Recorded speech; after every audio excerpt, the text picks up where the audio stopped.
NXT starts off with a North American Championship match between Miles Bourne versus Saquon Sugars. This was a solid match. I was a bit disappointed in this match because I thought this match would be a lot better than I was expecting, but it was a solid match overall. We end up getting interferences from Dark State. Towards the end of the match, you got Dion and Dark State causing a distraction. Dion tries to use a steel chair, but Saquon prevents him from using it. This caused a miscommunication. This allowed Miles Bourne to retain as the North American champion. Afterwards, we end up getting a segment between Dark State, Saquon, and Dion are still going back and forth, having miscommunication, still judging each other, still, questioning whether or not they have true loyalty to Dark Star or they're just in it for themselves and trying to put themselves over.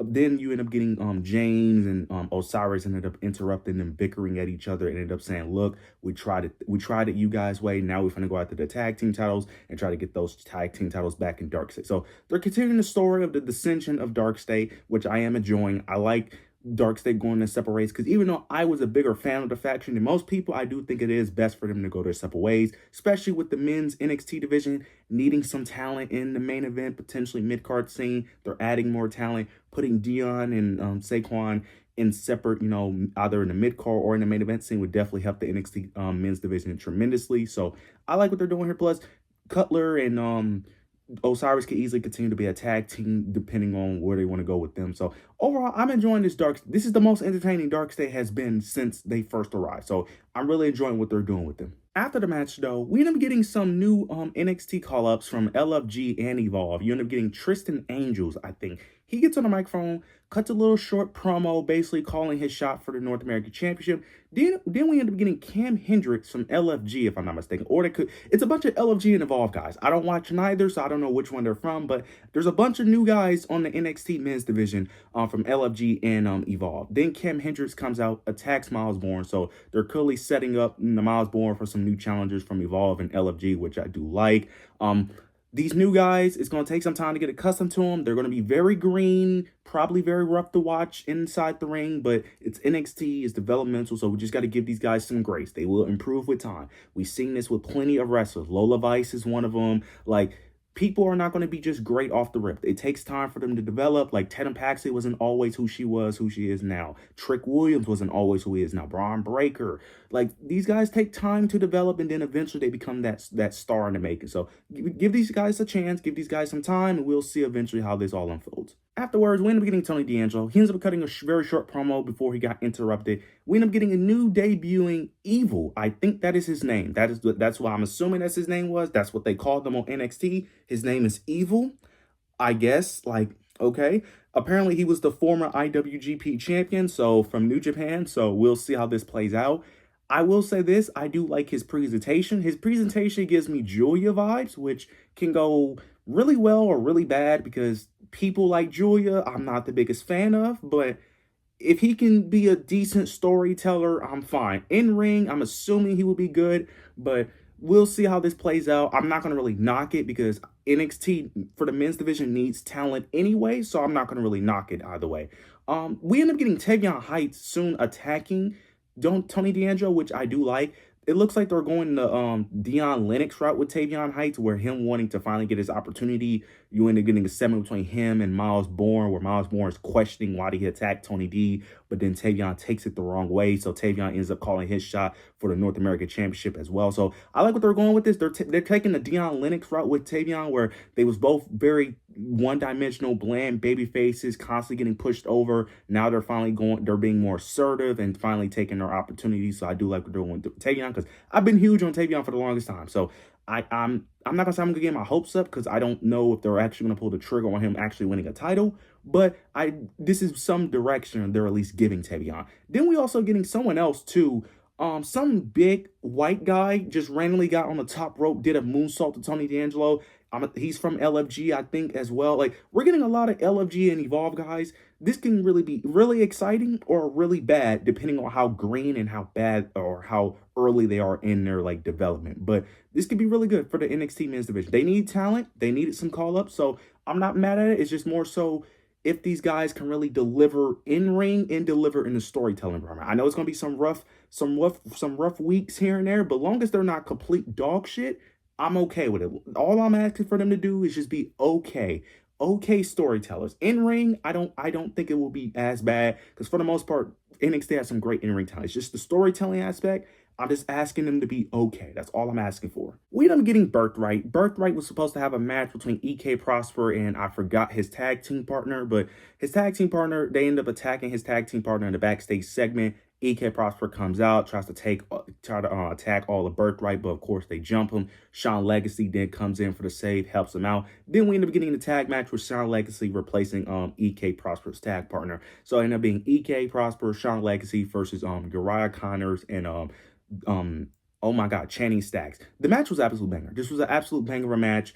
This match was a man. EK Prosper keeps shocking me every time he's in the ring. Like I thought Javon Evans surprised me every time he wrestles, but I'm gonna be honest. I think EK Prosper might be better than Javon Evans in ring. He might be. The things he does in ring are ridiculous every time he steps in the ring. But this is a banger match. Sean Legacy, EK do pick up the victory. After the match, though, you end up getting Birthright attacks him. Then we end up getting another Evolve LFG called up. I think his name is Tate Wilder. He ends up coming in, helping them out. So I'm assuming we're going to eventually get a 6-man tag between Birthright versus EK, Sean, and Tate, which should be a really good match because this tag team match was great. So 6-man tag should be really good. Also, I want to know, Channing Stacks needs to stay in a fucking tag team. I finally figured out what has been off with Channing Stacks. He needs to stay in a tag team. The best version of Channing Stacks is when he's with someone. He needs to be in a tag team. He should not be a singles guy. I'm sorry. I like Channing Stacks, but he cannot. No, do not have him as a singles guy. He needs to stay in a tag team because when he's in a tag team, he shines. By himself, absolutely not. So please keep Channing Stacks in the tag team. We'll see eventually where this story goes. I'm assuming the end goal is for EK to eventually dethrone Lexis King in a speed championship match, finally becoming the speed champion. And EK, he's starting to get some cheers. He's starting to get really over with his in-ring ability. So I like what they're doing with EK so far because, like I said, I'm telling you, he's the next Javon Evans. That's really simple. That's why I'm not saying they're very similar, if I'm being honest, from an in-ring perspective, even from a character, them being baby faces. They have their next Javon Evans right there, personally. So I hope they continue to book him well, eventually become speed champion, put on banger matches, and then move him up to the North American, potentially NXT championship in the future. So I really like what they're doing here. We end up getting a quick Lola Vice promo. She basically ended up calling up Izzy Dane for the attack last week. Izzy Dane ended up trying to do the same thing she did last week by a distraction of Sean Spears, but Lola Vice was ready this time. She ended up having Mr. Iguana coming out as a surprise, and then they both ended up taking down the Calling. Next week, we're going to get Mr. Iguana, Lola Vice versus Nico and Izzy Dane. Not really excited for that match, mainly because I'm not the biggest Mr. Iguana guy. I understand the gimmick. I understand why people like it. Me personally, I just don't find him that entertaining or that funny. That's just me personally. I understand why people like it. For me, I just don't like it. It's one of those gimmicks where you really love it or you just can't get with it. For me, I just can't get with it, so I'm not really that invested into having Mr. Iguana into it. I kind of wish we just got a women's NXT championship match, but if this is the step they're going to have, and then eventually the NXT championship match, it is what it is. I don't really have much to say. Wish we would have just got more of a back. I wish we would have just got a regular brawl, if I'm being honest, but it is what it is. We'll see what happens next week. Soon after, we ended up beginning the new and debuting Lizzy Rain versus Nikita Lyons. This was a really solid match. Really enjoyed it. Lizzy Rain was really good in the ring. Nikita Lyons was really good in the ring too.